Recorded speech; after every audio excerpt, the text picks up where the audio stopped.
Hello guys, welcome back sa atin at may panibagong video na naman tayo. So itong video natin guys is patungkol sa PPPoE, patungkol pa rin sa Microtech. So dito guys, may ginawa kasi akong application patungkol sa PPPoE Manager. Yun yung itatry natin. So dito guys, may dalawa tayong Microtech dito at saka ito. So tatlo yan, pero dalawa lang yung gagawin natin. So, yung app na sinasabi ko guys is ito. So, ito siya. So, i-run muna natin. So, ganyan yung mayayari guys pag nakuha nyo ito. Yan. Pagka-run guys, ito yung makikita nyo. So, actually, hindi pa ganito yung makikita nyo. Ganito yung makikita nyo guys. Yung may login. So, ilalagin muna natin guys. Yan.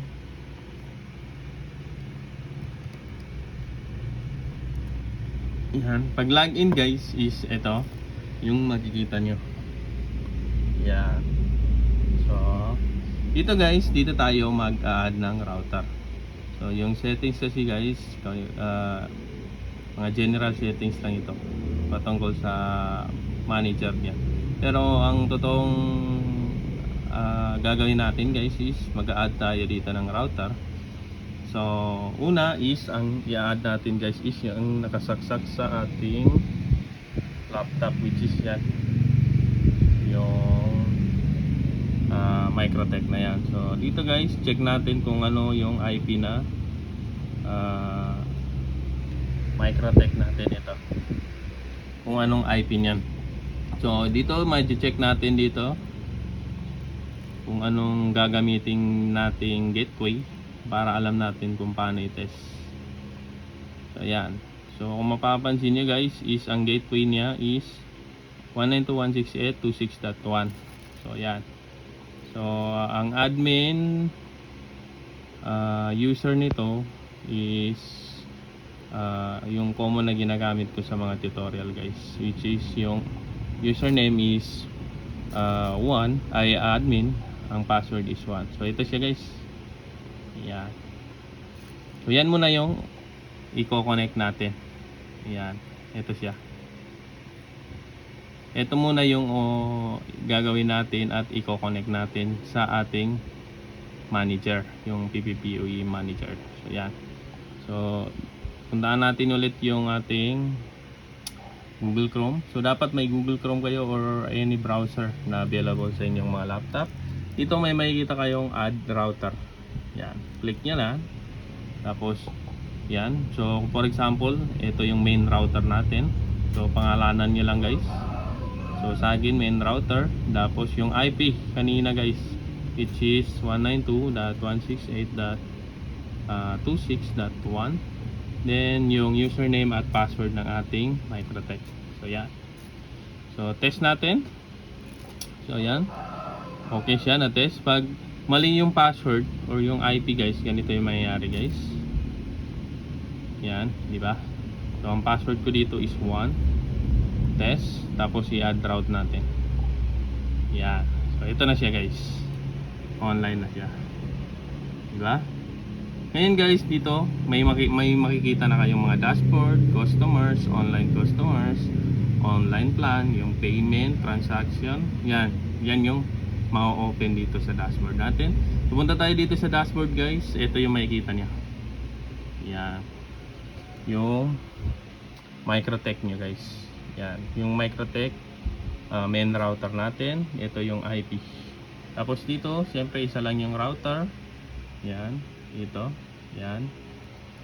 Ito yung makikita niyo customers. Yan yung sa PPPoE guys. Active, expiring, saka expired.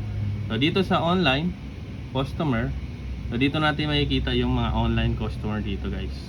So yan.